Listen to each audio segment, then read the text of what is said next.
Bapak-bapak dan ibu-ibu yang tergabung dalam Rumah Quran Al-Mukhlisin ya, yang sejatinya kita berharap ini menjadikan kita jadi orang-orang yang dekat dengan Al-Quran, bukan hanya membacanya tapi juga menjiwai setiap segala perilaku kita sesuai dengan apa yang diajarkan oleh Al-Quran. Alhamdulillah kesempatan pagi hari ini di tengah cuaca yang diguyur hujan dari langit, dan ini mudah-mudahan ada pertanda keberkahan yang Allah turunkan dari langit. Inna anzalnahu minas sama'i ma'an mubarakan. Sesungguhnya kami menurunkan dari langit air hujan yang diberkahi, dan sebagai seorang muslim kita meyakini bahwa firman Allah ini adalah isyarat sejatinya banyak sekali kemanfaatan lewat air hujan ini, termasuk juga waktu yang dimana Allah jadikan di antara waktu-waktu yang mustajab, salah satunya adalah waktu di mana Quran di dekat dengan kita, waktu di mana di mana hujan diturunkan, yaitu di antaranya dengan membaca doa Allahumma shayban nafi'an dan doa-doa yang kita hajatkan kepada Allah Subhanahu wa taala. Di kesempatan pagi hari ini kita bisa bersilaturahim via online karena kita belum bisa berkumpul sebagaimana biasanya, dan kita bersyukur Allah karuniakan kita di antara kesulitan yang kita hadapi dengan nikmat berupa teknologi yang saat ini bisa kita manfaatkan, yaitu teknologi digital, sehingga dengan teknologi inilah kita bisa terhubung meskipun dari rumah masing-masing, dan inilah nikmat Allah dan bukti dari firman Allah, fa inna ma'al usri yusra, inna ma'al usri yusra. Sesungguhnya di balik kesulitan-kesulitan ada kemudahan ya, dan ini firman Allah yang menunjukkan bahwa sulit yang kita hadapi hari ini tapi juga ada terselip kemudahan yang kita rasakan berupa teknologi digital yang kita nikmati saat ini ya. Nggak kebayang kalau pandemi ini terjadi 30 tahun yang lalu, di saat orang mungkin belum punya handphone, belum ada teknologi semisal Zoom saat ini. Orang disuruh berbulan-bulan di rumah, pastinya betapa bosan dan betenya ya. Bagi setiap hari mungkin hiburannya cuma nonton TV ya, sampai hafal semua iklan kan gitu. Bagi yang punya pasangan, alhamdulillah masih punya hiburan dengan pasangannya. Yang kasihan yang jomblo gitu, mau keluar rumah takut corona, di dalam rumah merana begitu.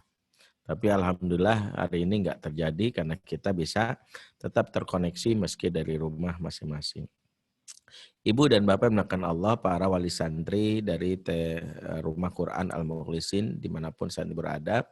Salah satu yang kita pelajari dari bagaimana pembelajaran di dalam Islam, khususnya dalam mendidik anak-anak kita, ada satu kalimat yang disampaikan oleh Imam Malik sebagai sebuah pelajaran bagi kita yang mengharapkan kebaikan atau keberkahan bagi dalam hidup, khususnya dalam pengasuhan anak-anak kita.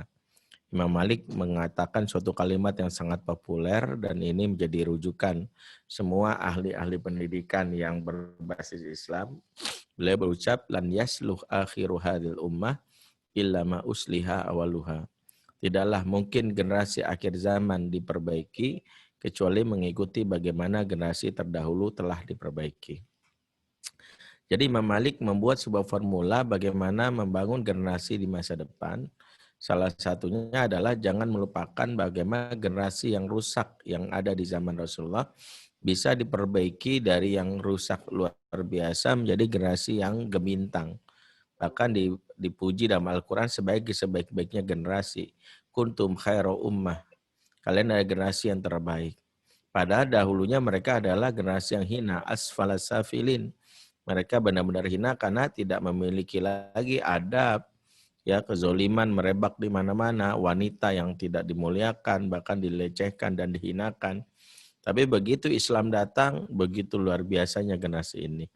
Apa rahasianya? Rahasianya tak lebih, dan inilah yang menjadi rahasia pengasuhan di era manapun, di era modern maupun di era baheula adalah inilah yang disebutkan oleh Imam Malik, yaitu bagaimana menjadikan Al-Quran sebagai panduan hidup.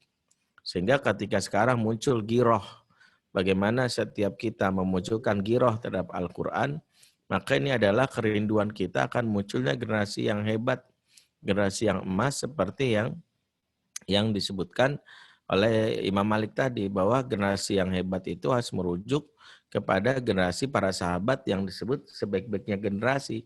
Sebagaimana sabda Rasulullah SAW, khairun nas qarni, sebaik-baik manusia adalah masaku, tsummal ladzina yalunahum, tsummal ladzina yalunahum, kemudian masa setelahnya dan setelahnya.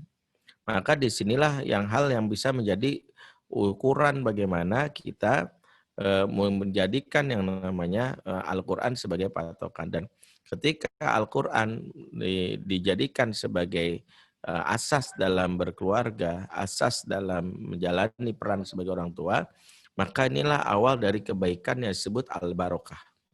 Karena tidak ada kebaikan bagi keluarga yang tidak ada dalam Al-Quran di dalamnya.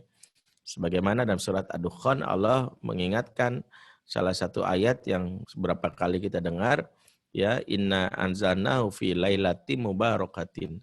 Sesungguhnya kami turunkan Al-Quran di malam yang diberkahi.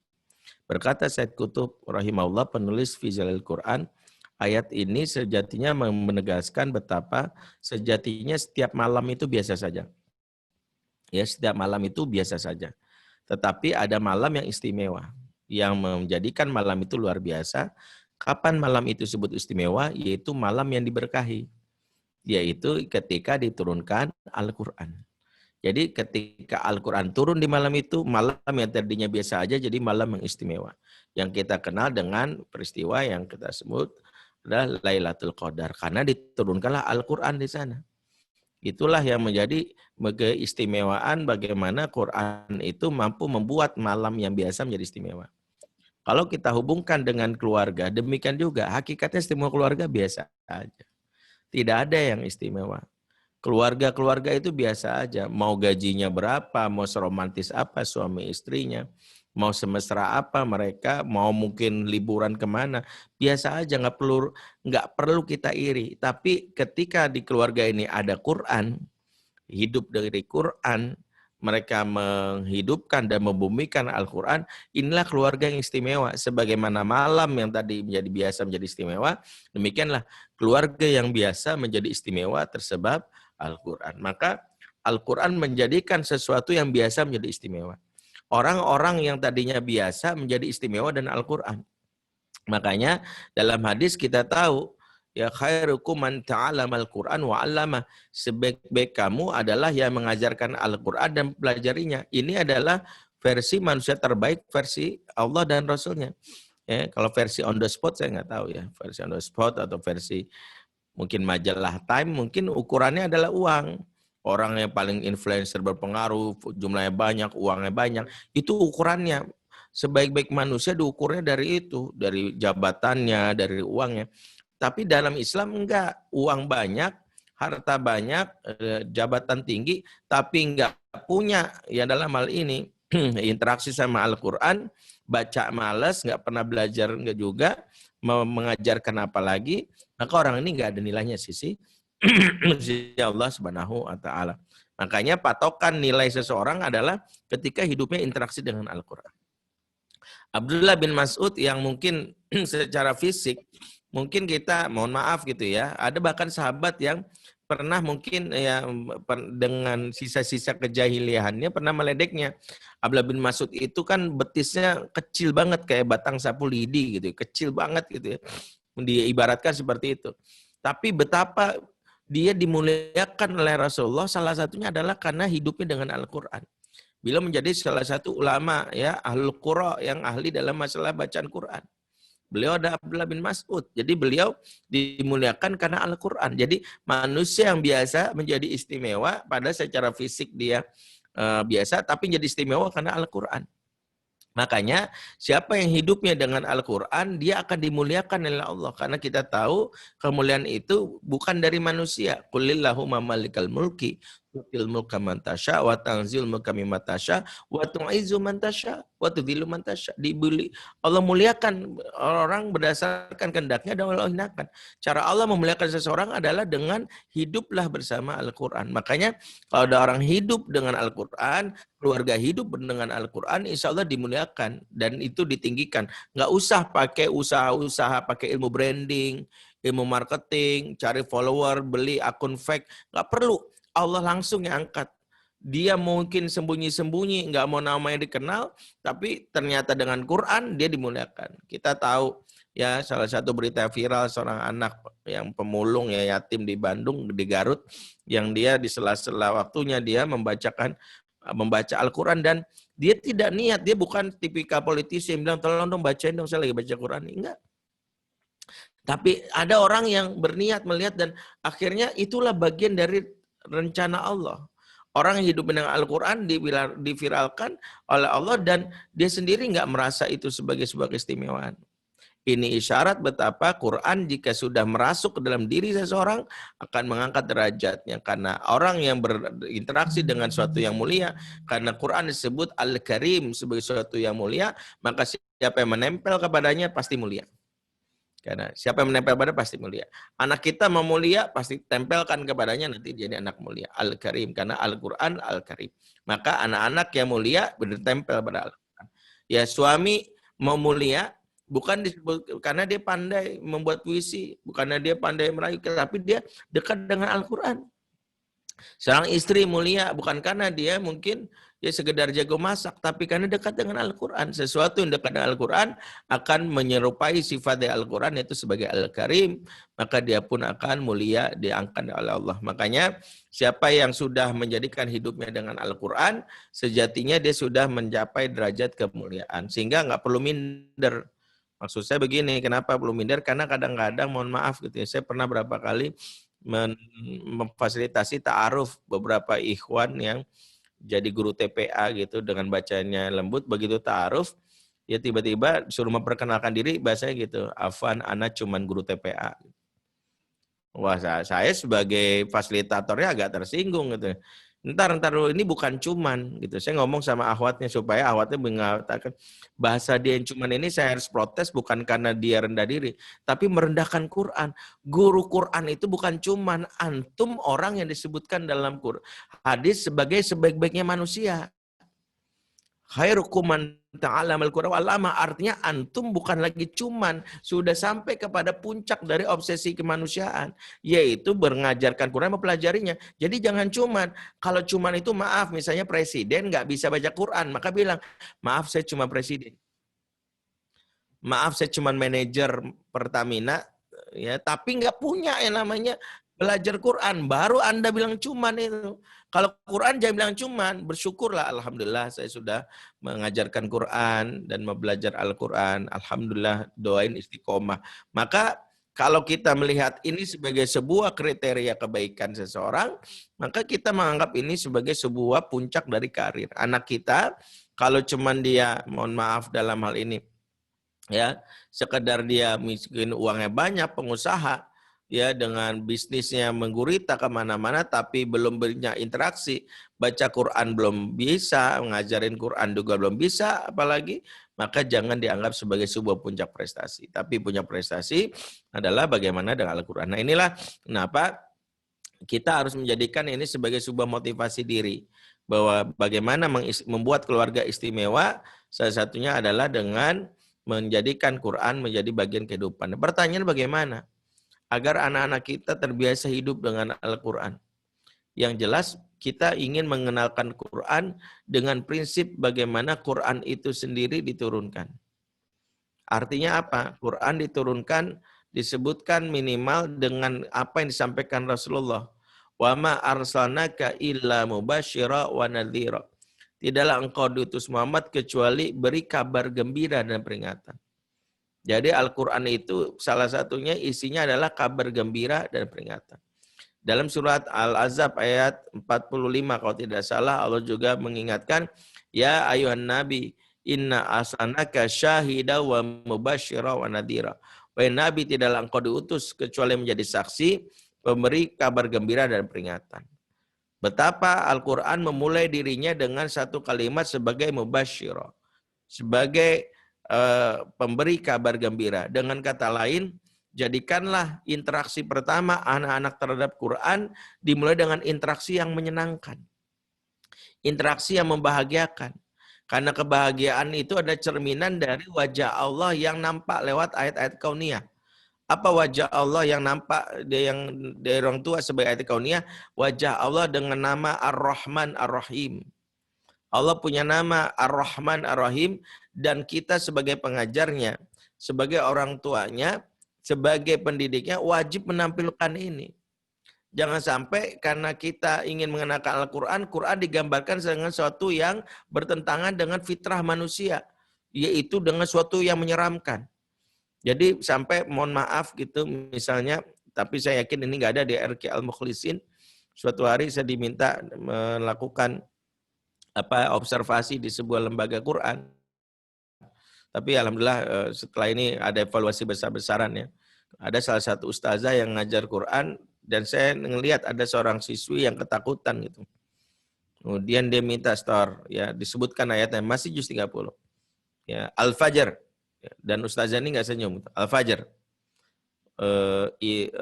Wal Fajr. Ulang. Ya, begitu. Ad-Duha. Wadduha, begitu sampai di ayat apa kesalahan dari ini dibentaklah. Yang benar makanya. Putri ini, akhwat ini dalam keadaan yang kaget, dia entah mungkin dia ketakutan dari awal, tiba-tiba dia seperti pingsan. Tapi nggak pingsan benar, dia cuma gitu ya. Dan itu membuat ustazah ini kaget gitu. Di situ saya langsung ingatkan. Saya cuma nanya satu hal. Maaf, emang nggak bisa senyum ya? Saya bilang, emang ustazah nggak bisa senyum? Terus dia dengan pongahnya, bukan pongah, dia ngeyel, tapi alhamdulillah memperbaiki. Nggak bisa Ustadz, karena Quran ini turun dengan serius. Kalau kita senyum, sangat merendahkan. Siapa bilang, saya bilang. Justru ketika ustazah menampilkan sosok dengan cara yang menyeramkan ini, anak-anak trauma terhadap Al-Quran, dan kita berkhianat dengan Allah sebagai pemberi nama Ar-Rahman Ar-Rahim. Jangan-jangan yang kita munculkan ketakutan yang jauh dari harapan. Padahal logikanya di umur-umur awal anak itu butuh sesuatu yang menyenangkan. Kita bangun rasa suka sebelum bisa. Jadi betapa kita mungkin lupa mengenalkan Al-Quran dengan cara yang menyenangkan. Bahwa Allah Subhanahu wa Ta'ala dalam hal ini meminta Rasulullah itu menyampaikan Al-Quran itu di awal-awal tidak dengan langsung ancaman neraka. Makanya bahasa Rasulullah itu di awal-awal selalu peringatan surga. Ayat-ayat yang diberikan adalah ayat-ayat motivasi. Ya, makanya kalau kita lihat ayat-ayat motivasi ini banyak diceritakan dalam Al-Quran. Tentang bagaimana surga, bahkan Rasulullah pun selalu memulai hari di pagi hari dengan kegembiraan. Betapa Rasul sangat peduli untuk menanyakan mimpi. Pernah disebutkan dalam hadis riwayat Muslim. Rasulullah bertanya kepada para sahabat sebada salat subuh. Yang menunjukkan inilah cara Rasulullah memulai pagi. Nah, ini bisa kita praktekkan terutama di masa pandemi ini. Ya, bagaimana anak punya mood booster di pagi hari. Salah satu cara membangun mood booster adalah kegembiraan. Rasulullah memulai dengan pertanyaan apa kalau pagi? Hal ro'a ahadu minkumul bariyata ru'ya? Siapakah di antara kalian yang mimpi indah semalam? Jadi Rasul nanya, siapa mimpi indah semalam? Karena Rasul tahu pagi-pagi orang butuh mood booster. Maka ditanya mimpi. Mimpi indah, sesuatu yang menyenangkan. Ya, jangan sampai ada orang tua saking semangatnya pagi-pagi nanya yang mungkin benar tapi nggak pas gitu waktunya. Semalam ada dengar suara gemuruh nggak? Oh, itu tanda akan terjadi dukhon waktu 40 hari 40 malam, akan turun dajjal, dan setelah itu akan terjadi huru hara. Setelah ini kita banyak bertobat karena mau kiamat. Tuh anak langsung gak mau lagi belajar. Bunda, aku gak usah belajar deh, aku nikah aja deh bunda. Daripada nanti dajjal turun aku masih jomblo, apa kata orang kan gitu. Jadi banyak yang seperti ini.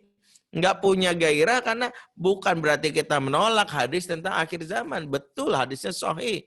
Tapi waktu cara menyampaikannya di waktu yang tidak tepat. Di saat Rasul mencontohkan untuk memberi kabar gembira, sesuai dengan apa yang Rasul ingatkan, basyiru wala tunafiru, kita malah nakut-nakutin.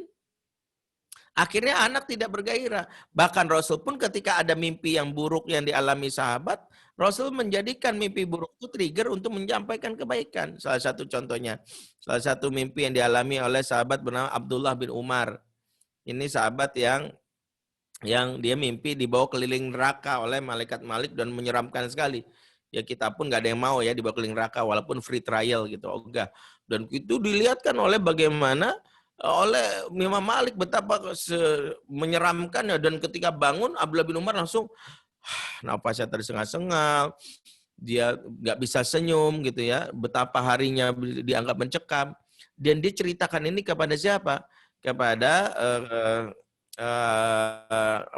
saudara kandungnya itu Hafsah. Dicerita kepada Hafsah, dan ketika Hafsah tahu hal ini, Hafsah tidak ingin membiarkan saudaranya dalam keadaan kesedihan berlarut-larut. Maka disampaikanlah kepada Rasulullah SAW, dan lihat cara Rasulullah memanage sesuatu yang tadinya orang bete menjadi optimis. Apa kata Rasulullah? Ni'amar rajul Abdullah law kana yusallil lail. Sebaik-baiknya laki-laki adalah engkau, ya Abdullah, seandainya engkau rajin salat malam. Sebaik-baiknya laki-laki adalah engkau. Makanya kita pastikan bahwa salah satunya dengan cara seperti itu. Ya, engkau adalah sebaik-baiknya laki-laki seandainya kau rajin salat malam. Maka Abdullah bin Umar langsung semangat dia untuk setelah itu dia rajin salat malam karena dia ingin menjadi predikat laki-laki yang terbaik. Maka di sini kita belajar bahwa poin utamanya adalah bagaimana kita membangun mood booster agar muncul kegembiraan yang merupakan indikasi dari rasa nyaman, dan itu menunjukkan betapa indahnya Islam. Karena ingat, betapa orang akan menagih dan berusaha menjadikan Islam itu sebagai sebuah hal yang akan mereka terus pertahankan ketika mereka mendapatkan kenangan-kenangan akan indah di masa kecil mereka terhadap Islam. Jadi jangan bikin anak-anak takut, jangan diancam. Karena Rasul pun tidak mengancam di umur-umur ini. Bahkan lebih banyak memberi kabar gembira. Lihat kata Rasulullah ketika ada sahabat yang marah dalam konteks yang lain ya. Rasulullah ketika ada yang sahabat marah, la taqdab walakal jannah. Jangan marah, untukmu surga. Jadi Rasul mengatakan jangan marah, untukmu surga. Jadi Rasul nggak mengatakan gini, iqdab walakan nar. Engkau marah neraka loh. Nggak begitu. Dan itu yang sejatinya harus kita evaluasi. Bagaimana supaya anak-anak dalam hal ini memiliki yang namanya kebiasaan. Ya, yaitu dengan cara yang indah diberi kemotivasi. Bahkan ada sahabat yang malas-malesan. Dan ini mungkin cara kita berbahasa menentukan bagaimana nanti motivasi muncul. Ada sahabat malas jihad, mungkin kalau bukan sekarang tuh malas baca Quran gitu ya. Ada sahabat ini malas jihad gitu. Dan ketika Rasul melihatnya, lihat cara Rasul membangun motivasi. Alih-alih mengancam, menakut-nakuti, yang ada Rasulullah mengatakan kalimat yang sangat motivasi sekali. Apa kata Rasulullah? Qumu ila jannatin arduhas samawati wal ard. Bangkitlah kamu menuju surga yang seluas langit dan bumi. Sahabat ini begitu dapat kalimat ini, dia makan kurma tadi mau digigit, dibuang kurma tadi. Sampai ditanya, mengapa engkau buang kurma tadi? Karena motivasi, imajinasi dia yang kuat, maka dia mengatakan terlalu lama sama surga gara-gara kurma tadi. Jadi ini yang harus kita inginkan dari anak kita, bahwa dia punya motivasi gairah disebabkan cara kita menyampaikannya itu menunjukkan betapa indahnya. Jangan sampai ya anak-anak akhirnya tidak diajarkan tentang sesuatu tentang Allah dengan nama-namanya yang indah, tapi nama-nama indah itu tidak diaplikasikan dalam kehidupan. Makanya pentingnya sebelum kita mengenalkan Quran, kita mengenalkan dulu Allah sebagai pemilik Quran dengan sebagai kalamullah yang sejatinya Allah lah sosok yang begitu kuat. Inilah salah satu kalimat dari Jundub bin Junadah. Ada kalimat Jundub bin Junadah yang jadi renungan buat kita, ya. Dan ini dibahas oleh para ulama sebagai sebuah pengingat sebelum kita mengenalkan Al-Quran. Apa kata Jundub? Ta'allamnal iman qabla an nata'allamal Quran. Wa nata'allamal Quran fazdadna bihi imanan. Wa antumul yaum tu'allimunal Quran qabla al-iman. Kami lebih dulu belajar Quran sebelum belajar iman. Kami lebih dulu belajar iman sebelum belajar Al-Quran, maaf. Kami lebih dulu belajar iman sebelum belajar Al-Quran. Pada saat kami mulai belajar Quran, iman kami makin bertambah. Sementara kalian dimaksud adalah generasi tabi'in, tu'allimunal Quran qoblal iman. Kalau kalian itu belajar Quran dulu sebelum belajar iman. Nah, hadis ini menjadi pengingat betapa yang dimulai itu iman dulu. Iman dimaksud dalam ayat ini, dalam hadis ini kata Syekh Al-Utsaimin mengingatkan tentang nama-nama Allah yang Asmaul Husna. Diingatkanlah tentang kebaikan-kebaikan Allah. Mengenalkan Allah lebih utama daripada sekadar mengenalkan yang huruf-hurufnya. Mengenalkan tauhid lebih esensial daripada kaifiat membaca Al-Quran. Itu yang paling esensi. Jadi sebelum anak itu kita kenalkan Quran, kita kenalkan dulu tentang Allah dengan kebaikannya, tentang nikmat yang Allah berikan kepada kamu. Saya kasih sayang Allah kalau kamu rajin baca Quran. Jadi yang dikenal oleh anak adalah Allah tuh baik ya bunda.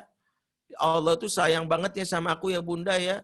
Ini bunda kasih mainan, ini dari mana? Kalau anak menjawab dari bunda, maka kita bilang bukan, dari Allah titip ke bunda. Allah sayang sama kamu, apalagi kamu bisa baca Quran. Jadi ada motivasi betapa Allah sayang, Allah tuh baik. Jadi jangan sampai anak-anak di umur ini justru tidak mendapatkan gambaran Allah yang baik dan Allah penyayang tadi. Sebab ada ortu yang di umur ini malah menanamkan ketakutan. Kan ada ortu yang justru menyebut nama Allah lagi marah doang. Masya Allah. Astagfirullah. Ya Allah. Oh, tuh. Anak kalau lagi, misalnya lagi nonton TV misalnya, nggak baca Quran. Astagfirullah. Anak langsung kepikiran tuh. Kalau Allah disebut pasti ada sapu yang melayang. Ya, kalau disebut, udahlah habis, hancur mina. Allah pokoknya bikin acara ambiar nih. Jadi anak-anak secara logika akan menganggap dalam tanda kutip sosok Allah bukan sosok yang menyenangkan karena cara metode kita yang salah. Allah ingin dikenal dengan namanya yang Ar-Rahman Ar-Rahim, kita salah menerjemahkannya. Makanya hati-hati, maaf banget ada orang tua yang kadang-kadang mengatasnamakan Allah dengan cara yang harusnya kita evaluasi. Misalnya gini, nak ingat ya Allah marah loh, Allah marah. Sekarang yang ngomong kayak gini wajib istighfar. Tahu dari mana Allah marah? Allah nggak pernah marah sama anak kecil. Harus diluruskan. Nggak pernah Allah marah sama anak kecil. Sekiranya anak kecil itu mati dalam keadaan kafir pun, nggak Allah akan sebagai kafir. Kenapa? Allah sayang sama anak kecil.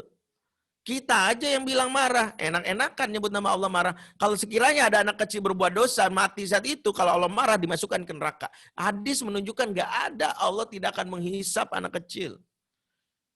Makanya jangan sampai menatasnamakan Allah kepada anak kecil. Dengan kalimat Allah marah loh. Ya, sekarang pertanyaannya dari mana tahu Allah marah? Orang anak kecil kok. Terus anak kecil langsung mikir Allah galak banget ya. Makanya kalau mau bilang yang namanya Allah marah, bukan Allah marah, bapak ibu yang marah itu wajar. Tapi yang ingin kita kenalkan adalah yang tadi disebutkan oleh Jundub bin Junada, kenalkan iman dulu sebelum Quran. Iman dimaksud adalah tauhid yang terhubung dengan nama-nama Allah yang mulia. Jadi kalau nama ini muncul di dalam jiwa seorang anak, maka anak-anak tuh punya giroh. Giroh itulah bahan bakarnya dia untuk menghafal. Makanya para sahabat itu karena punya giroh, itu nggak usah dipaksa ngafal Quran. Mereka secara sadar. Kita tahu kisahnya Zaid bin Sabit ya. Para sahabat itu kan Masya Allah ya. Kalau sudah muncul nama giroh terhadap Islam itu, pertanyaannya unik ya. Salah satu pertanyaan sahabat yang jadi bahan evaluasi kita apa? Ayul amal afdol ya Rasulullah. Amalan apa yang paling utama wahai Rasulullah? Jadi mereka nanya gitu. Amalan apa yang paling utama? Ya kalau anak-anak zaman now kan enggak, amalan apa yang paling ringan? Ayul amal akhaf, maka cari paling ringan. Ya nanti kalau Ramadan anak-anak kita survei dulu masjid mana yang paling cepat kan itu. Ya, oh iya ini nih ada 2-3 rakaat 5 menit, mantap. Di-share di Facebook. Masjid favorit karena cepat, cuma 5 menit 23 rakaat. Begitu ada temannya bilang, ada tuh yang 11 rakaat di daerah Kalisari. Masa sih? Iya, 23 aja 5 menit kata dia. Apalagi yang 11. Datang ke masjid yang 11. Begitu datang ke masjid itu, qadarullah imamnya impor dari Saudi. Ya, baru dengar basmalahnya udah bergidik. Ya. Bismillahirrahmanirrahim. Dalam hati anak itu apa? Salah masjid gua nih, aduh. Waladhdallin. Amin. Langsung dia request dalam hati. Kulhu, kulhu, kulhu, kulhu. Begitu imam baca. Alif, ya alif lam mim. Ditandain tuh masjid. Mau datang lagi? Ogah. Kenapa? Karena memang tidak termotivasi dirinya dengan giroh iman. Karena iman bahan bakar agar anak semangat baca Quran. Jadi nggak mungkin anak bisa semangat baca Quran kalau girohnya tidak dimunculkan. Giroh ini bahan bakar dari iman. Makanya para sahabat ditanamkan iman dulu. Maka nanya gini, ayul amal afdal Rasulullah. Amalan apa paling utama? Begitu Rasulullah mengatakan, afdalul amal jihad fisabilillah. Amalan paling utama ada berjihad di jalan Allah. Langsung semua sahabat yang tua, muda, bahkan masih bocah berlomba-lomba. Sampai ada sahabat bernama Zaid bin Sabit yang kita tahu daftar jihad dan ditolak oleh Rasulullah karena badannya masih kecil. Ya irji ila ummik, pulang kamu ke ibu kamu. Dia nggak mau, enggak saya pengen jihad pulang, kata Rasulullah. Tapi aku pengen jihad pulang lah. Akhirnya setelah dia pulang itu dia ngadu sama ibunya Nawar binti Malik. Umi, saya ingin jihad tapi ditolak Rasulullah. Kata ibunya, dan ibunya luar biasa, kalau engkau tidak bisa berjihad dengan pedang, berjihadlah dengan pena. Hafalkan Quran, pelajari baca dan tulis. Maka dengan bimbingan ibunya dahsyat, dia langsung mengkonversi semangatnya itu dengan menghafal Quran. Dalam beberapa riwayat jelaskan ya, saat itu Quran baru turun sekitar 17 juz dan beliau menghafal Quran 17 juz hanya dalam waktu 2 hari saja. 2 hari saja itu. Riwayat lain mengatakan 17 surat yang panjang-panjang. Allah alam mana benar. Tapi yang jelas 17 kira-kira 17 surat atau berapa juz itu dia hafalkan dan dia langsung nyetor dalam waktu 2 hari. Itulah yang membuat Rasulullah takjub betapa luar biasanya anak ini. Apa bahan bakarnya? Apa yang membuat dia mau semangat? Apa yang membuat dia bisa baca Quran? Lagi-lagi karena punya giroh iman. Maka inilah pondasi pertama betapa kalau ingin membuat anak kita kenal Quran, kita mencintai Quran, nanti kelak menjadi hafiz. Salah satunya adalah bikin dia cinta sama Quran dengan cara apa? Kenalkanlah Islam yang menyenangkan, Islam yang ramah, Islam yang membuat anak bahagia. Karena Islam dari kata assalam yang artinya bahagia. Jika Anda anak yang tidak bahagia di saat dia masih berislam, masih kecilnya, kelak menjadi anak yang traumatis. Maka nanti udah gede ditinggalkan. Mohon maaf, kasus ini pernah beberapa kali saya tangani di luar negeri terutama. Ada salah satu jamaah seorang ibu-ibu yang di sebuah forum online seperti ini bertanya, Ustadz, saya ya disebutlah kami punya masalah. Anak kami beberapa yang dari kecil kami didik secara Islami. Kemudian ketika sudah tumbuh remaja mereka kok ada yang ya maaf murtad, ada yang berzina, ada yang menanggalkan jilbabnya. Apa yang terjadi Ustadz? Padahal dulu kami didik secara Islami. Saya tanya, maksud secara Islami itu apa ya? Ya kami didik ngajarin Quran, ngajarin sholat, ngajarin puasa, ngajarin pakai hijab. Ya maksud saya itu yang disebut ibu Islami. Iya, tapi caranya gimana Bu? Ya pokoknya saya ingetin, awas ya kamu kalau nggak sholat ya, kamu tuh muslim, kamu muslimah, kamu harus pakai jilbab. Disitulah mungkin kita wajib merenung. Tanpa maksud menyalahkan ibu ini, saya katakan, Bu, ada satu hadis yang bisa mengukur sesuatu itu Islami atau tidak. Dan ini hadis ini yang wajib kita pegang. Hadis ini bunyinya dalam hadis riwayat Muslim, al-muslimu man saliman muslimuna min lisanihi wa yadihi. Seorang muslim itu selamat orang lain dari kejahatan lisan dan tangan.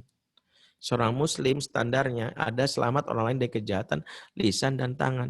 Jadi kalau lisan kita dan tangan kita menyakiti, maka kehilanganlah kita nilai-nilai Islam itu udah nggak Islami. Walaupun kontennya Islam. Walaupun kita ngajarkan Quran tapi main gampar, itu nggak Islami. Karena orang lain nggak selamat dari kejahatan lisan tangan kita. Kalau kita dalam ini ngajarin Quran dengan mukul, ya itu nggak Islami. Tapi dulu orang tua zaman dulu sukses Ustadz. Kalau sukses zaman dulu karena berkah yang mungkin menutupi aibnya. Tapi caranya jangan ditiru. Alhamdulillah orang tua zaman dulu ketika kasar dalam seperti ini, ya masih Allah selamatkan. Caranya apa? Ketika mereka melakukan ini, mereka karena kebodohan mereka kuatin ibadah mereka. Dan ditambah lingkungan yang alhamdulillah saat itu masih aman buat anak-anak. Zaman dulu anak kita mah dibentak-bentak juga di TPA-nya, disubit sama gurunya, sama ibunya. Nggak ada niatan kabur. Anak zaman dulu dikerasin mah nggak ada niat kabur dari rumah. Mau kabur kemana? Di luar masih banyak kebun, sawah, gelap, lampu kagak ada. Nggak ada mall, nggak ada kafe. Anak zaman dulu mau kabur juga mikir daripada di luar kesambet jin kan gitu. Ya mendingan di rumah ada terima nasib gitu ya. Dan kalau anak zaman now nggak bisa, jangankan di dipukulin, dibentak. Kita naik desibel suara doang. Kamu bisa nggak pulang 3 hari? Orang di luar banyak kafe yang nampung, di luar mau banyak nampung, nggak bahkan mungkin pulang sih pulang, tapi ngurung di dalam kamar pakai gadget, malas ketemu orang tua. Nah inilah yang harus kita pelajari betapa bukan masalah di luar itu tantangannya ada apa enggak, tapi yang kita mau perbaiki adalah cara yang diajarkan Rasulullah, karena Rasul pun ketika mengenalkan Quran nggak ngancem. Rasul ketika mengajarkan Quran nggak terburu-buru, nggak memaksa, makanya Rasul bertahap. Ya 22 tahun Quran itu diturunkan, memberi isyarat bahwa ada anak yang bisa hafal dengan cepat, kalau nggak cepat ya nggak masalah, yang penting dia bertahap, berangsur-angsur. Jadi jangan sampai kita merendahkan nilai Al-Quran dengan cara bagaimana anak-anak yang dalam hal ini mungkin memiliki yang namanya ketakutan karena mungkin cara kita yang tidak elok atau tidak ihsan ya sesuai dengan diajarkan, yaitu jangan sampai membuat mereka takut ya. Jadi mengapa salah satu nasihat dari Syekh Muhammad Bashir Ibrahim Al-Jaziri, ya salah satu ulama dari Aljazair ya, beliau tidak salah wakil ketua majelis ulama di sana, menasihati para dai, para duat, para pendidik. Beliau katakan apa? Jangan jadi ortu atau pendidik yang kasar atau galak. Karena ortu yang kasar dan galak rentan menciptakan anak yang munafik. Beliau ingatkan itu, orang anak munafik itu salah satunya yang suka bohong bermula dari ortu yang kasar. Saya kasih contoh ya, misalnya ada seorang ayah misalnya lagi baca buku atau lagi main handphone di ruang tengah. Tiba-tiba di ruang tamu atau ruang keluarga terdengar bunyi benda jatuh. Prang gitu. Si ayah yang dikenal galak ini akan teriak, siapa tuh? Kurang ajar ya gitu misalnya. Ya, tiba-tiba anak itu udah kebayang tuh di kepala dia.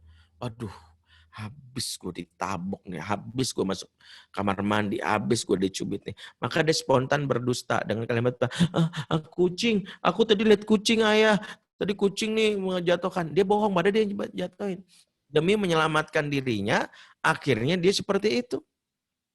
Ya, dia sampai seperti itu, sampai dia bilang, akhirnya dia berdusta. Makanya kenapa? Cara galak tidak efektif, karena bukan itu yang diajarkan Rasulullah. Betapa banyak orang tua yang mohon maaf, anaknya akhirnya di depannya dia soleh, di belakang salah. Kenapa? Caranya menambah takut. Bikin takut. Akhirnya dibikin akun palsu ya. Akun palsu saya berapa kali kok nanganin anak-anak muda yang anak dari aktivis dakwah, yang depan abi uminya baik, tapi di belakang dia bikin akun, dia buka jilbabnya. Jadi dengan posenya sebagainya. Saya bilang, dan dia dengan pede bilang, Kak, FB aku yang baru ya, kaget. Ketika dia kok ada FB-nya yang namanya aneh-aneh begitu, pakaian tank top. Jawabannya adalah karena dia berislamnya itu bukan karena suka, tapi karena ketakutan, karena beban orang tua yang suka mengancam. Ini yang kita tidak inginkan. Kita tidak menginginkan anak-anak kita tercabut rasa bahagianya terhadap Islam. Yang kita inginkan adalah mereka bahagia bersama Islam. Kalau mereka belum bahagia bersama Islam, berarti cara kita mengenalkan Islam yang belum benar. Karena seseorang kalau sudah kenal Islam dengan benar pasti bahagia. Kalau belum bahagia karena Islamnya, berarti cara kita yang membelah. Islamnya nggak salah, cara kita. Cara kita yang salah. Mengapa anak nggak nyaman sama Al-Quran? Karena cara kita yang salah. Cara kita mengenal Al-Quran. Betapa anak-anak merasa khawatir dengan itu. Itulah mengapa memang kita harus evaluasi. Berarti hubungkanlah Quran ini dengan dulu, imannya dulu. Kenalkanlah Allah dengan segala kebaikannya. Kenalkanlah Allah dengan begitu kasih sayangnya, itu yang diharapkan oleh anak-anak kita. Nah, kalau ini sudah kita praktekkan, maka kesukaan mereka terhadap Quran ini baru kita aplikasikan dalam bentuk program. Mulailah kita tawarkan, ya, kita bilang, kalau kita bikin program rutin bagaimana ya? Ayah dan bundanya mencontohkan misalnya setiap habis bangun subuh membaca Quran konsisten. Bahkan kita bikin Quran time.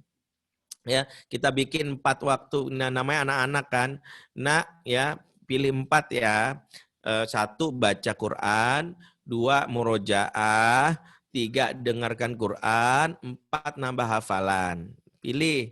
Ya, jadi yang penting dia berinteraksi sama Al-Quran, ta'amul bersama Quran itu salah satunya adalah dengan memfasilitasi dia Aku capek bunda kalau baca lagi. Oke, berarti mau murojaah? Oh, murojaah juga capek. Ya udah dengerin aja ya, Stel. Yang penting biasain aja dengan Quran. Karena Quran ketika dibiasakan dengan cara menyenangkan, pasti dia akan membuat itu. Jadi giroh dia terfasilitasi dengan program. Giroh dia terfasilitasi dengan program. Ya bahkan saat bermain pun nggak masalah ya. Misalnya kami kalau di kampung kami bikin program namanya Kampung Sahabat di dekat rumah. Ya anak-anak satu kampung ini kita ingin dekat dengan Al-Quran, dengan akhlak. Jadi tagline-nya soleh bareng-bareng tuh hebat. Ya kalau saya sebagai dipanggil sama anak-anak sekampung Abi ya, Abi Faris gitu. Jadi anak-anak panggil Abi gitu. Jadi kadang-kadang saya juga menjadi apa ya ibaratnya ayah buat lingkungan gitu. Ya kadang kalau saya bawa mobil ya lagi nggak ada supir misalnya, saya alhamdulillah misalnya pulang anak-anak nyegat Abi ikut Bi gitu. Nah, motivasi mereka yang sudah nyaman dengan saya ini saya jadikan peluang gitu, misalnya saya bilang gitu, siapa yang bisa hafal surat An-Naba, Abi bayar 50.000. Ya, ternyata yang hafal banyak, ya udah saya bayarin satu-satu, store satu-satu. Ya, tapi begitu mereka hafal tuh ternyata menariknya, mereka memurojaah setiap menjelang maghrib di mic musola. Yang menarik mereka jadikan ini sebagai permainan.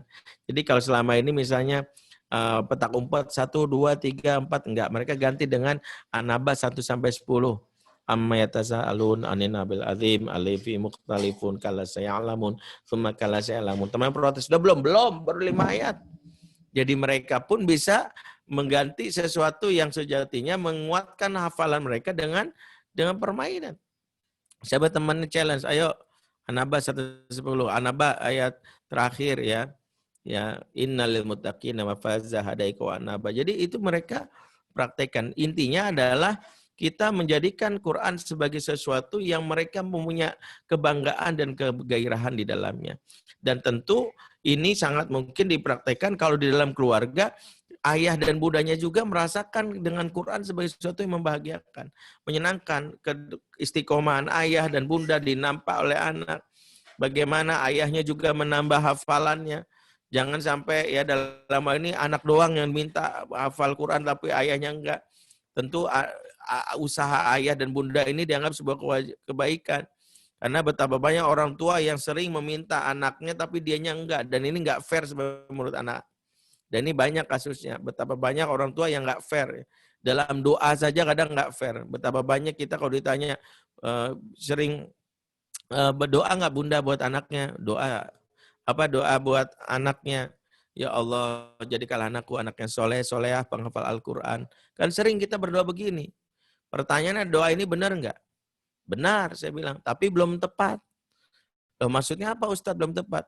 Sebab betapa banyak orang tua ketika minta, ya Allah jadikan anakku soleh, soleh, penghafal Al-Quran. Saya tanya balik, bunda minta hafal Quran enggak? Diam. Iya, enggak Ustadz. Lah kenapa enggak? Soalnya saya udah tua Ustadz. Ya. Lah apa hubungannya? Sering kita minta anak hafal Quran, kita enggak, kan ini enggak make sense. Betapa banyak kita enggak fair sama anak. Kita berharap anak kita memahkotakan kita dengan Al-Quran, tapi kita nggak mikir bahwa kita punya bapak dan ibu yang kita harusnya mahkotakan juga. Makanya kita aja nggak minta. Makanya dalam doa saja sering kita nggak fair. Padahal Nabi saja dalam urusan doa selalu meminta yang bersamaan. Misalnya Nabi Ibrahim dalam doanya, Rabbi ja'al hadzal balada amina wajnubni wa baniya anak budal asnam. Ya Allah, jadikanlah negeri ini negeri yang aman dan nyaman. Dan jauhkanlah aku dan juga keturunanku dari menyembah berhala. Dia minta dirinya dulu. Baru keturunannya. Dia menunjukkan betapa Ibrahim menjadikan objek perubahan pertama dirinya. Rabbi ja'alni muqimas sholati wa min dzurriyyati. Ya Allah, jadikanlah aku penegak sholat, demikian juga keturunanku. Dirinya, pada Ibrahim Nabi, masa iya dia nggak menegakkan sholat? Tapi Ibrahim menunjukkan betapa saking pedulinya dia minta dirinya. Nabi Lut juga ketika ada kaum LGBT yang mewabah di kampungnya dalam surah Asy-Syu'ara 169. Beliau berdoa, Rabbi najini wa ahli mimma ya'malun. Ya Allah, selamatkanlah aku juga keturunanku dari perbuatan terkutuk mereka. Dia melibatkan dirinya. Dengan kata lain, para nabi selalu meminta diri dan keluarganya. Inilah yang dimaksud dalam surat At-Tahrim ayat 6. Ya ayyuhalladzina amanu ku anfusakum ahlikum nar. Hai orang beriman, jaga dirimu dan keluargamu dari api neraka. Jaga dirimu dan keluarga. Dirimu dulu, baru keluarga. Jadi ingatlah bahwa dirimu yang disapa oleh Allah.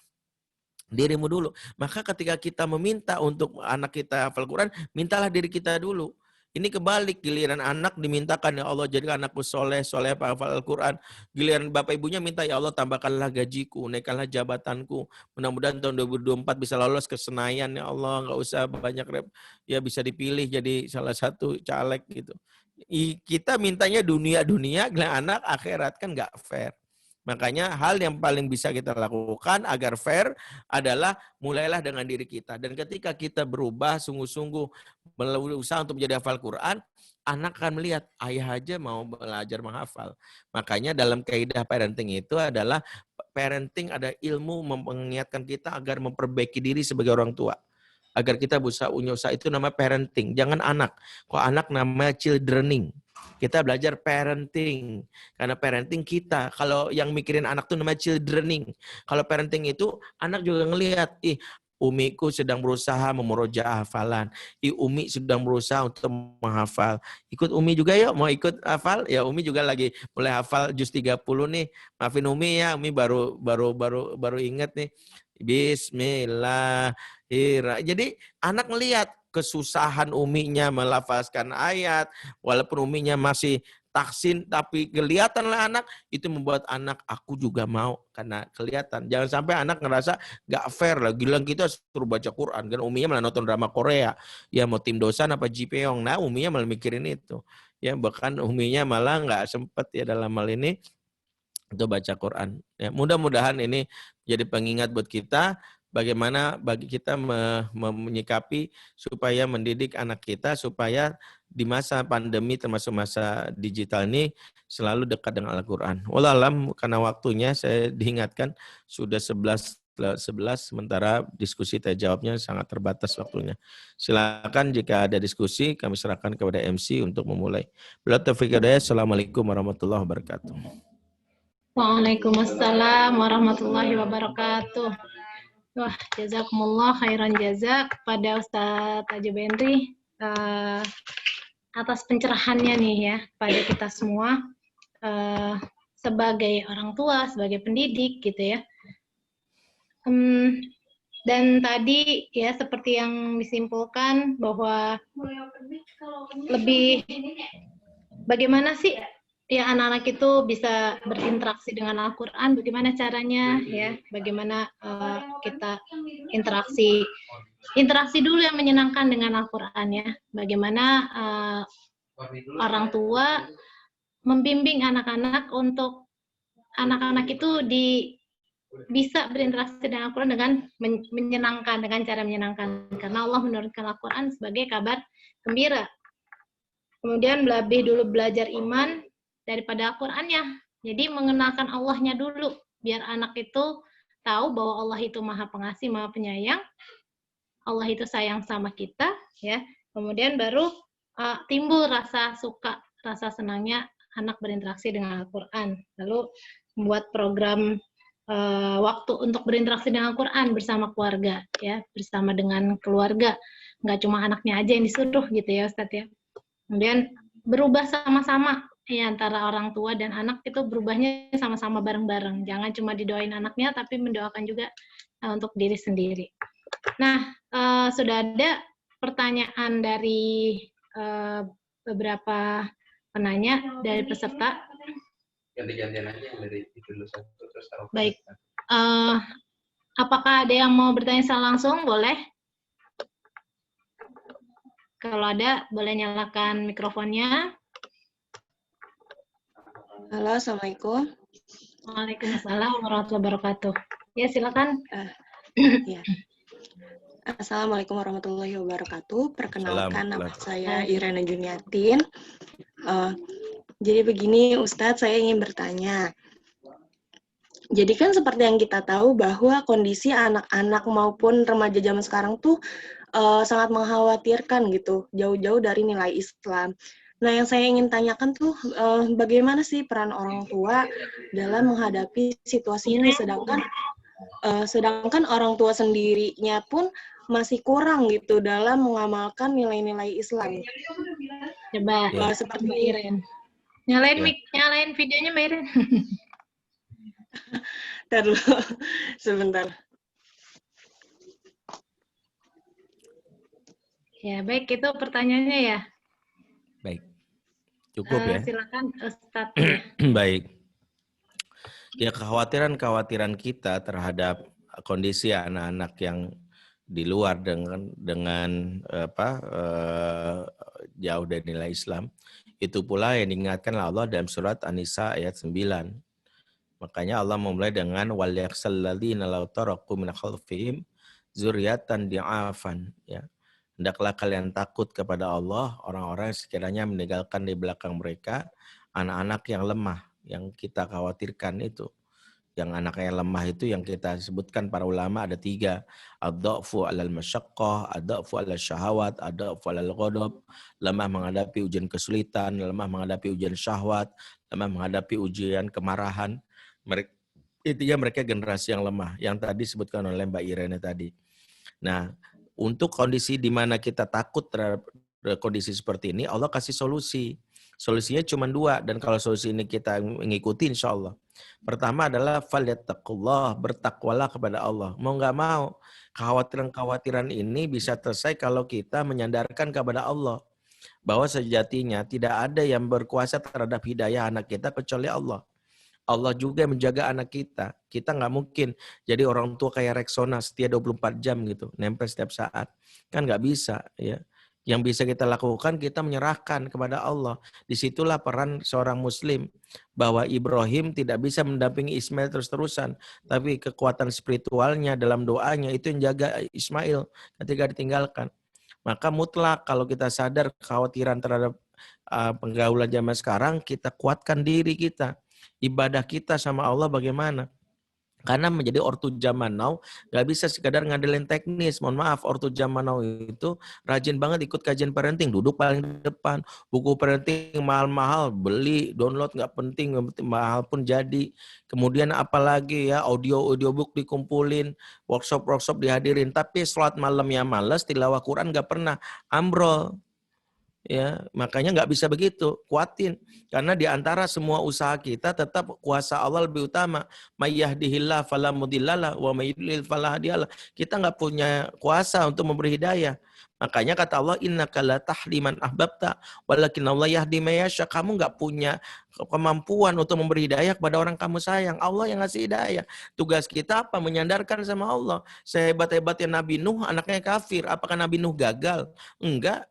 Nabi Nuh dipuji sebagai Rasulul Azmi, disebut manusia terpilih. Innallaha astafa Adama wa Nuha wa ala Ibrahim wa ala Imrana ala alamin. Allah memilih Adam, memilih Nuh. Di antara pilihan Allah ada Nabi Nuh di situ. Kok bisa dipilih di antara seluruh alam manusia alam raya? Karena Nabi Nuh berusaha sungguh-sungguh. Ini dautu qaumi laila wa nahara falam yazitum du'a illa firara. Aku berdakwah terus-terusan malam siang. Nabi Nuh terus, maka Nabi Nuh dipilih. Intinya kita sandarkan aja sama Allah. Makanya ayatnya mengatakan falattaqullah. Kalau orang-orang yang tidak punya ketakwaan sama Allah pasti resah. Ya, makanya Islamic parenting mengingatkan, ya iya, usaha sudah, ilmu-ilmu sudah kita miliki, kita sudah rajin, tapi ternyata anak kita begini, ya itu udah usaha ya Allah. Itu udah bagian dari hasil dari Allah. Mau gimana lagi? Kita perbaiki diri aja terus. Apakah lantas kita mundur? Enggak, terus saja. Makanya enggak ada istilahnya putus asa dalam mengasuh anak dan enggak ada rentang waktunya. Itu yang pertama. Yang kedua, wal yaqulu qaulan sadida. Yang kedua, baru perbaikilah cara komunikasi kita agar anak-anak kita dalam hal ini tetap dalam pengawasan kita. Dia mau nyaman berkomunikasi dalam hal ini, menceritakan masalahnya, yaitu dengan cara komunikasi yang baik. Nah, makanya nanti baru urusan teknisnya perbaiki cara komunikasi. Kenapa sih anak-anak itu mungkin kok banyak rahasia? Kenapa kita kaget ternyata anak kita pacaran? Karena cara komunikasi kita, sehingga membuat dia ketika ada cowok yang nembak dia nggak mau cerita. Karena cara komunikasi kita bukan komunikasi yang qaulan sadida. Qaulan sadida ini kan maknanya banyak macam-macam ya, dalam beberapa tafsir.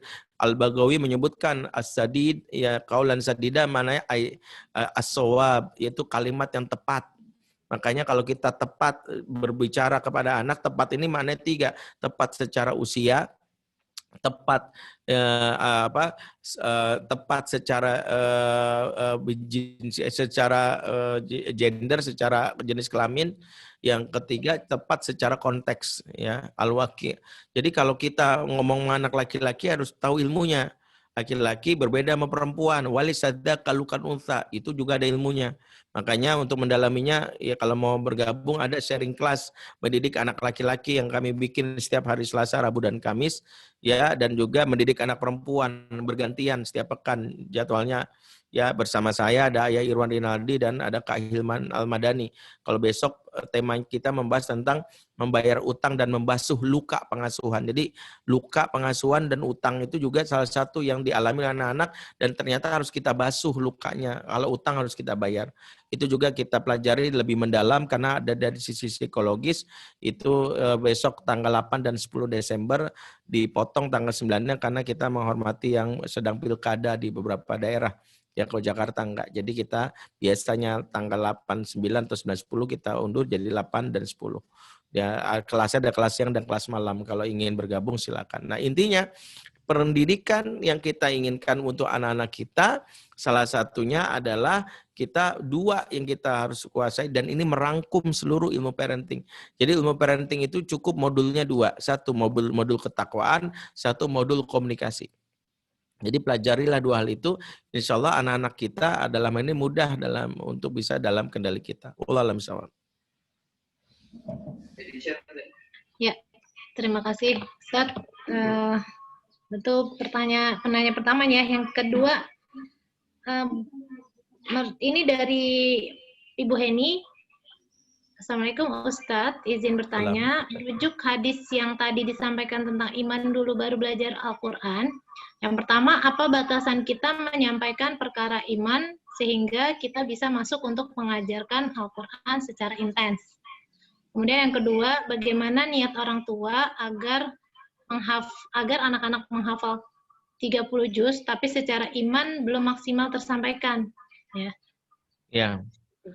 Tentu yang pertama adalah tadi bukan hadis ya, itu tadi adalah asar ya, perkataan sahabat yang disampaikan oleh Jundub bin Junadah, sahabat kabir yang berbicara kepada para tabi'in ya. Jadi beliau sedang mengkritik para tabi'in.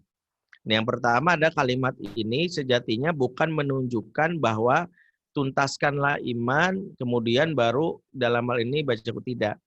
Pengasuhan yang benar atau pola pendidikan sahabat adalah seperti yang namanya obat nyamuk. Jadi bertambah besar itu bukan berarti berlompat. Jadi bukan begini, dari mengajar iman lompat ke Quran, tidak. Tapi pada saat kita mengajarkan iman, kemudian kita rasa anak sudah punya gairah, barulah kenalkan Quran. Jadi kita nampaknya dari mana gairahnya anak. Aku mau dong bunda. Nah, disitulah kita kenalkan Quran. Apakah pindah setelah itu? Enggak. Jangan pindah. Tapi tetap iman terus-terusan. Karena dialog iman ini sampai mati. Jadi kalau ditanya sampai batasan kapan Ustadz? Enggak ada batasannya. Jadi yang pertama mulailah dengan dialog iman. Begitu udah mulai kita kenalin salah satu. Misalnya ketika kita dialog iman misalnya gini. Allah tuh sayang banget loh nak. Terutama sama orang-orang yang nanti dipilih oleh Allah di akhirat sebagai keluarganya. Kamu mau nggak jadi keluarganya Allah? Keluarga Allah itu salah satunya yang suka membaca kalam Allah, firman Allah, yaitu Al-Quran. Aku mau dong. Nah, kalau sudah mau ya sudah, berarti sudah tertanam itu namanya. Iman ya sudah fasilitasi saja. Yaitu ya boleh ya. Tapi yang dialog imannya terus. Bukan berarti, tuntasin dulu dialog imannya Quran, belakangan aja. Bukan begitu. Bukan berarti nanti. Karena dialog iman ini tidak akan pernah selesai. Ya, jadi seperti itu. Jadi masuk pertanyaan kedua dari Bunda Heni tadi, bagaimana ya apakah niat ortu bagian niat ortu agar mengamalkan tapi secara iman belum maksimal tersampaikan. Terus saja, tidak ada orang yang sempurna. Ingat, pengasuhan itu tidak menuntut kita jadi ortu yang sempurna, tapi ortu yang terus memperbaiki dirinya, ortu yang terus memperbaiki dirinya. Ya, makanya tidak pernah dituntut kita jadi ortu yang sempurna. Nggak ada ortu yang sempurna. Jatuh bangunnya kita saja dengan keimanan kita, kita harus terus. Misalnya kelihatan juga ortunya malas nih baca Quran, tiba-tiba dengerin musik. Anak tahu ya, bunda aja dengerin musik. Iya Nina, aduh bunda masih belum maafin ya. Astagfirullah, besoknya kita mulai lagi baca Quran, dengerin Quran. Anak-anak mulai termotivasi lagi. Lakukan aja seperti itu. Dan kita jangan pernah menyerah. Wallahu a'lam bishawab. Baik, penanya ketiga Ustaz dari Mbak Roidah. Cara mengobati trauma masa kecil orang tua yang kurang baik, cara berinteraksinya dengan Al-Quran agar tidak menurunkan trauma kepada anak. Ya, itu namanya luka pengasuhan ya. Itu yang disebut luka pengasuhan, dan luka pengasuhan itu yang paling efektif adalah membersihkan diri supaya memaafkan orang tua dulu. Ya, pertama sebagian besar ortu pun yang melakukan ini niatnya pasti baik. Cuman mungkin karena dalam tanda kutip kebodohan mereka, sehingga mungkin mereka tidak tahu cara mengenalkan Al-Quran dengan yang diajarkan tadi. Sehingga mereka dengan semangat menggebu-gebu malah membuat kita trauma. Nah, karena trauma itulah kita menjadi pribadi yang kasar, marah, dan sebagainya. Yang pertama adalah kita memaafkan dulu. Ya, cara memaafkan itu panjang. Mulai dengan kita berusaha untuk menuliskan, ya. Ya, kalau dalam istilahnya surat Yasin itu wa naktubu ma qaddamu wa atharahum. Kami menuliskan ya apa-apa yang terjadi di masa lalu dan bekas-bekas yang terjadi di masa itu. Maka kita belajar untuk menuliskan kenangan-kenangan yang buruk itu yang kita ingin hapus. Kenapa kita wajib tuliskan? Agar kita dalam hal ini yang bisa memetakan seberapa dalam luka kita. Ini teorinya ya, kalau prakteknya mungkin butuh pendalaman lebih dalam lagi. Jadi tulis dulu. Dulu aku pernah dicubit ketika nggak hafal surat Al-Lahab atau surat An-Naba. Dulu aku tulis aja apa yang kita rasakan. Aku ngerasa kesel sama Umi, aku kesel sama Bunda. Karena Bunda begini, tulis aja. Dengan itu kita bisa memetakan apa yang kita rasakan. Nah setelah itu kita bertekad, pilihan ada sama kita. Mau memaafkan atau tetap dalam masalah tersebut. Kalau memaafkan segera tulis. Mulai hari ini aku belajar untuk memaafkan apa yang lakukan. Tulis. Nah setelah itu apa yang kita lakukan? Pertama namanya menulis jurnal syukur. Jurnal syukur itu caranya adalah sudah hidup sampai umur 25, 30 sekarang, apa yang engkau syukuri, tulis dulu. Karena supaya engkau akhirnya melihat hidup ini dengan cara pandang positif dulu. Tidak trauma. Alhamdulillah. Saya sudah menikah, alhamdulillah saya punya anak, alhamdulillah saya punya kesempatan berbelajar, alhamdulillah saya punya keluarga yang tulis, alhamdulillah saya punya uang, alhamdulillah saya nggak punya utang, tulis saja. Kenapa pentingnya jurnal syukur? Agar kita menggeser dari hal-hal yang negatif yang kita rasakan di masa kecil, bergeser kepada hal-hal positif yang kita temui di masa dewasa. Dan yang ketiga, mulailah mencari kebaikan orang tua. Dalam surat Al-Baqarah 237 berfirman walatan saul fadla bainakum. Ayat ini sebenarnya secara umum, walaupun sababul nuzul ayat ini tentang hubungan suami istri ya. Tapi ayat ini sebagai isyarat bahwa jangan kalian lupakan kebaikan di antara kalian. Salah satu adab dalam muamalah, jangan pernah lupakan kebaikan orang terhadap kita. Dan ini diajarkan oleh Allah. Karena itu salah satu yang kita lakukan adalah di antara kekesalan, trauma terhadap perilaku orang tua kita, pasti ada kebaikannya. Karena orang tua kita nggak mungkin seperti setan yang jahat semuanya. Pasti ada kebaikannya. Tugas kita menulis dan mengulang kembali kebaikan-kebaikannya. Pasti ada kebaikannya. Cuma selama ini kita mungkin karena emosional seolah-olah nggak baik. Gitu. Tulis aja kebaikan-kebaikannya.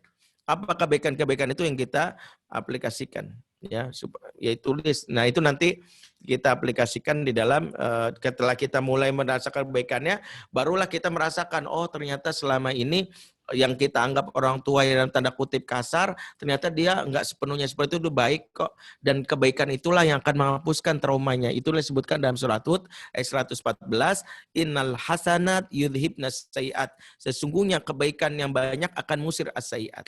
Nah itu pelan-pelan. Nah itu memang nanti butuh panduan ya kalau di dalam ya sesi coaching dan konseling kita praktekkan itu supaya akhirnya trauma ini hilang. Nah, kalau ini sudah, maka nanti kita bisa praktekkan ke anak. Nah, kalau praktek ke anak yang kita tumbuhkan satu, karena trauma yang kita kirimkan ke anak dasarnya satu, membuat kita bisa terbentengi dari emosi yang negatif. Namanya empati.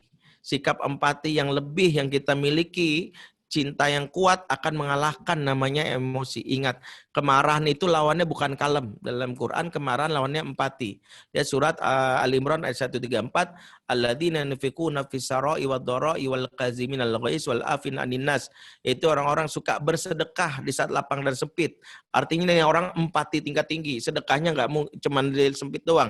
Bukan di saat lapang doang, sempit juga dia bersedekah.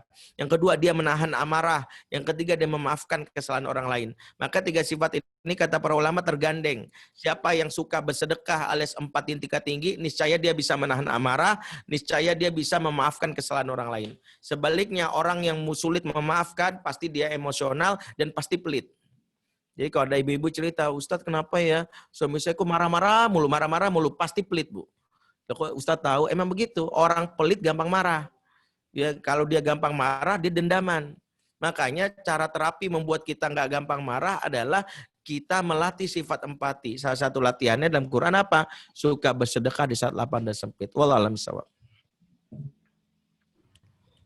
Terima kasih Ustadz. Boleh nanti diseling kalau ada yang mau bertanya secara langsung pada Ustadz Bentri. Silahkan. Ada Bapak Herlim Alim ya?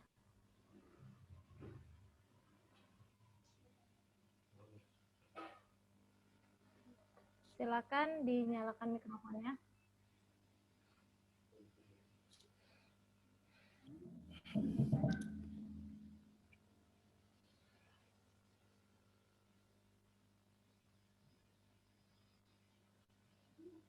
Sudah.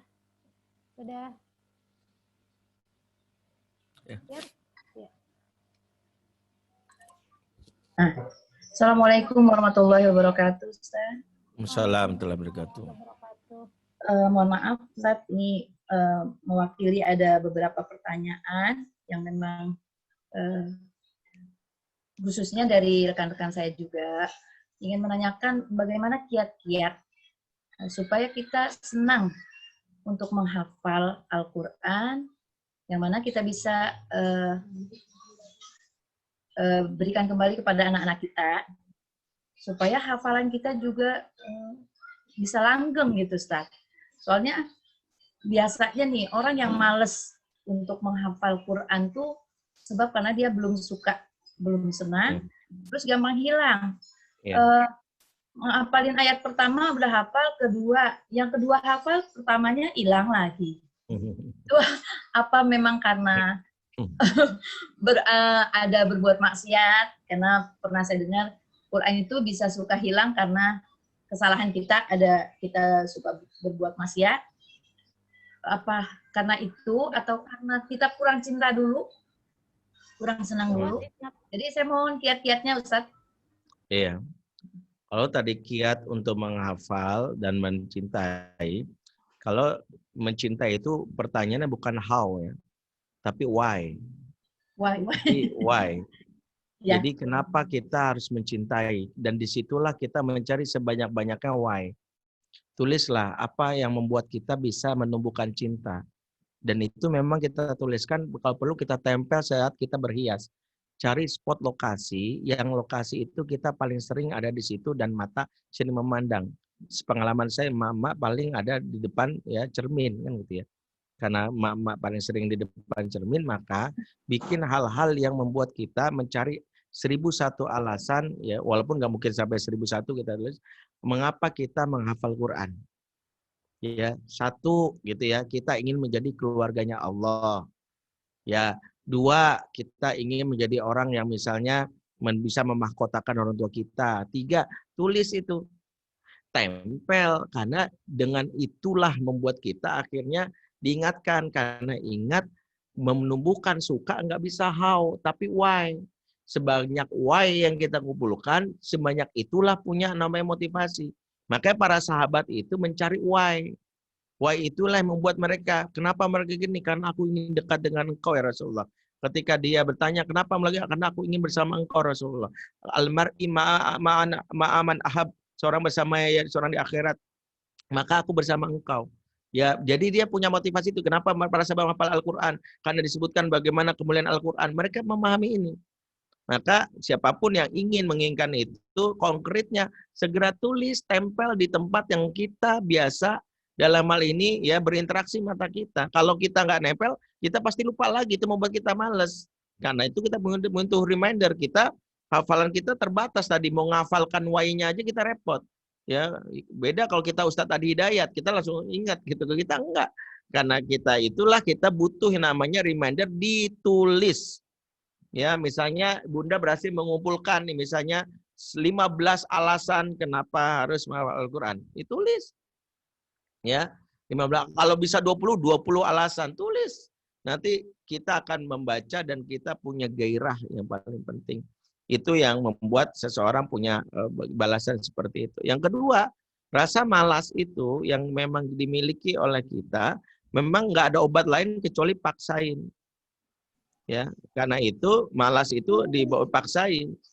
Ya, cara maksanya gimana? Bilang sama suami, paksain. Kalau aku lagi malas, paksain. Itu yang paling penting. Ya, salah satu cara memaksakan Quran itu adalah meluangkan waktu, bukan membuat waktu bukan saat waktu luang. Jadi selama ini waktu luang yang benar meluangkan waktu. Karena gini, kalau kita tidak meluangkan waktu nggak bisa, karena kalau cuma waktu luang pas bang lagi kita sibuk, kita ngafal Quran. Karena kan kalau kita ngafal Quran waktu sibuk, pas banget, ya habis waktu saya udah padat nggak sempet. Makanya kalau saya pelajari dari para asatidz dan para hufaz, mereka itu meluangkan waktu. Mereka bikin ibadah baca Quran ini itu diluangkan waktu seperti ibadah yang lain. Sholat ada waktunya, ya puasa ada waktunya. Begitu juga baca Quran ada waktunya. Ya kita tahulah salah satu guru kita Ustaz Abdul Aziz Abdul Rauf, kalau habis subuh sampai syuruk nggak ada yang bisa ganggu dia. Ini Quran time. Saya mau gini nggak boleh tamu negara pun kalau mau datang ke saya di luar waktu itu. Ini tamunya. Jadi kita harus punya waktu itu. Komitmen terhadap waktu itu. Karena Quran itu ketika kita komitmen, dia akan merasakan bahwa Anda sudah komitmen sama saya pun akan komitmen sama Anda. Ini kalau kata Imam Syafi'i, Quran ini seperti putri cantik yang dia akan mencari siapa yang mencintainya dan dia akan mencintai kita. Ya, dia akan seperti itu. Makanya tunjukkan komitmennya aja. Minimal dalam sehari nggak bisa 1 jam nggak apa-apa. Ya kalau saya belajar dari guru saya Ustadz Deden Mahyarudin dan Ustadz Bakhtiar Nasir waktu sempat kami ikut daurah bersama dari beberapa syekh. Salah satu resepnya adalah yang penting itu komitmen terhadap waktu. Karena yang paling penting ya bukan berapa banyak yang kita baca dan kita hafal, tapi berapa waktu yang diluangkan. Misalnya gini, saya pokoknya bukan wakaf, saya sediakan waktu untuk Quran minimal walaupun kecil ya, setengah jam deh. Setengah jam aja.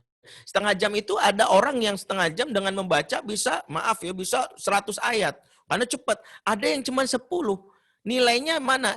Nilai sama. Orang sama-sama berinteraksi sama Quran setengah jam kok. Sebab ada yang mau karena ditargetkan cuma 10 ya. Misalnya targetkan 10 ayat. Kebetulan dia ngomong cepat. Cuma 1 menit selesai. Akhirnya dia cuma 1 menit. Ya, padahal yang dimau itu adalah waktu. Makanya yang penting waktunya. Waktu berapa lamanya. Jadi konsisten terhadap waktu. Pokoknya setengah jam saya nggak diganggu. 1 jam lebih banyak. Karena mau tidak mau kita harus malu ya. Kadang sesibuk-sibuknya kita. Kadang saya mengevaluasi diri dengan cara gini. Sibuk-sibuknya kita pasti sempat kita nengok kotoran. Maksudnya apa? Ke WC pasti sempat. Maaf ya, Bapak, Ibu lagi rapat sama presiden pun. Kalau mules, nggak mungkin menunda-nunda. Nggak mungkin bilang gini, ntar aja mules. Pasti kita akan bilang, maaf, bentar, mau ke WC. Bayangkan dalam sehari kita bisa meluangkan waktu untuk nengok kotoran. Dan nengok kotoran di WC itu bisa sampai 15 menit. Bayangkan kita nggak sempat nengok Quran. Tetapi tanpa sadar kita menghinakan Quran dibandingkan kotoran. Kenapa? Karena kita nggak sempat meluangkan waktu. Kotoran aja setiap hari kita tengok kok. Kenapa? Karena kita meluangkan waktu. Sesibuk-sibuknya rapat pasti kita kalau udah panggilan alam istilahnya pasti kita ini panggilan alam itu dengan kotoran lebih dipanggil panggilan Allah dengan Quran kita abaikan. Makanya mau tidak mau kita memaksakan diri Cara memasakkan dirinya adalah gitu. Pokoknya ya sudah, pokoknya saya luangkan waktu habis subuh sampai syuruk saya harus baca. Ya, apapun terjadi. Mau lambat-lambat nggak pasak. Wallahualam sawab. Ya, mungkin itu dulu kali ya, waktunya udah lewat. Iya, udah waktunya sudah habis. Masih ada pertanyaan yang belum terjawab ya Ustaz. Masya Allah. Iya. Pertanyaan semangat-semangat ya Ustaz. Masya Allah, afwan ya, karena ini mepet-mepet. Habis ini saya kajian lagi nih. Oh gitu ya. Ya, hari ini ada berapa? 4 atau 5 gitu, jadi afwan. Berarti sudah ditutup nih Ustaz ya? Baik. Pertanyaan. Oke. Baik, nanti mungkin bisa pertanyaannya bisa kalau ada waktu nanti bisa saya share ke Ustaz. Semoga bisa peserta bisa serahkan dengan jawaban-jawaban Ustaz. Alhamdulillah kajian kita hari ini seminar parenting telah selesai dan waktunya juga sudah lewat ya dari jam 11.30. Alhamdulillah peserta masih bertahan, ya masih ingin banyak pertanyaan sebenarnya. Semoga pertanyaan-pertanyaan itu masih bisa disimpan nanti ya. Mudah-mudahan kita bisa undang lagi Ustadz ya. Insya Allah. Untuk pertemuan berikutnya.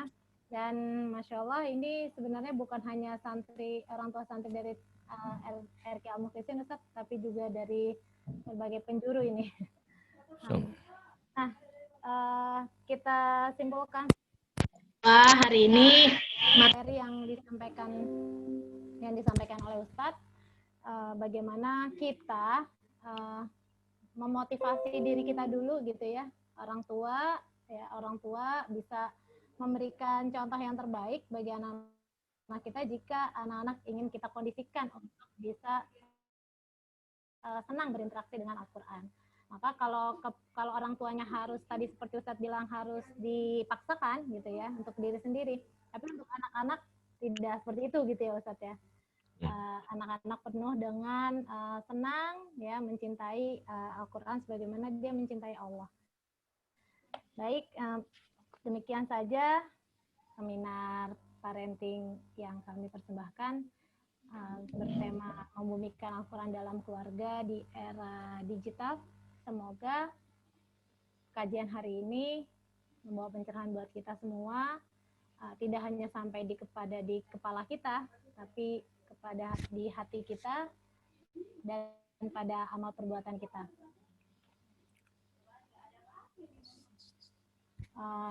Dan semoga pertemuan hari ini semakin membekas di hati kita sehingga kita minta kepada Allah, ya mohon kepada Allah agar dimudahkan untuk mengamalkannya.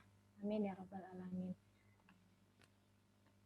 Baik, terima kasih kepada Ustadz Tajul Henry yang telah menyampaikan materi hari ini. Jazakumullah khairan jaza. Semoga diberikan kesehatan selalu. Amin. Dan diberikan keistiqomahan dalam berdakwah. Amin ya rabbal alamin. Dan kepada para peserta beserta Ustadz, kita foto bersama dulu. Silakan. Ya. Sudah siap tim dokumentasi? Baik. Ya, 1, 2, 3.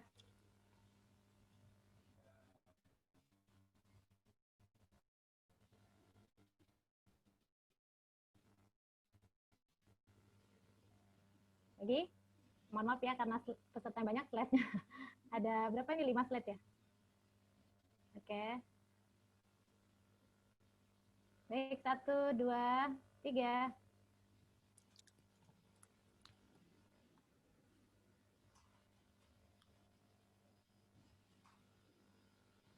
Sudah?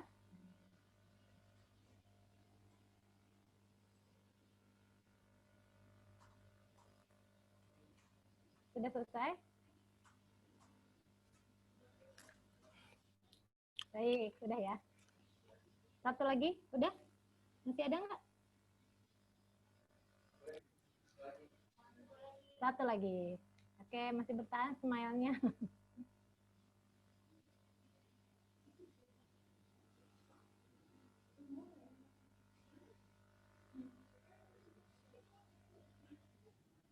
Oke, baik. Alhamdulillah sudah selesai sesi fotonya. Kita tutup saja pertemuan kita kali ini dengan sama-sama membaca hamdalah alhamdulillahirabbil alamin. Doa kafaratul majelis subhanakallahumma wa bihamdika asyhadu an la ilaha illa anta astaghfiruka wa atubu ilaik.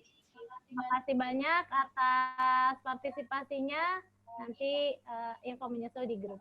Assalamualaikum warahmatullahi wabarakatuh. Waalaikumsalam warahmatullahi wabarakatuh.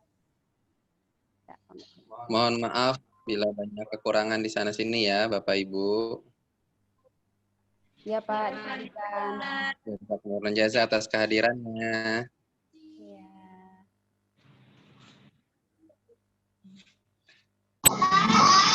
Banyak yang dari jauh, yang dari dekat-dekat. Alhamdulillah. Host class and meeting. Kita dulu untuk tiketnya nanti